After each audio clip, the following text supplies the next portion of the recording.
There are two ways that you can apply your moisturizer. You can apply on wet or damp skin, or you can apply like after pat drying your skin. During the summer, it's going to be like creamy, right?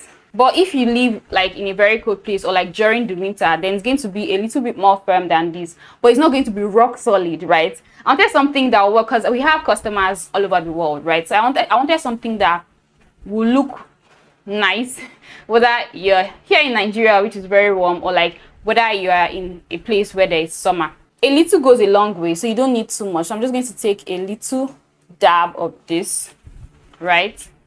Apply into my hands, work it in, and just go ahead and distribute it all over my face. One of the things I love about this is how luxurious it feels. Like, it feels super luxurious.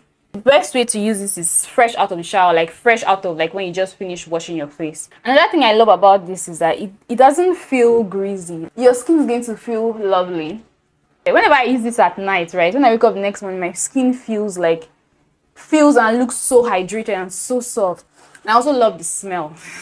It smells like something that you eat. So your skin is going to look glowy, but it's not going to feel greasy. Another thing I love about this is that you can use it on your hair as well as your skin. You can use it as a lip balm. You can use it for your beard care. Like, it's so multi-purpose. You can use it for so many things. As always, all the ingredients are 100% natural. Some of the benefits that you get from this helps to fade like dark marks and like scars, acne scars and things like that. It helps to like tighten your skin, shrink your pores. It helps with glow. I can't wait to have you guys try it, and I hope you guys love this as much as I do.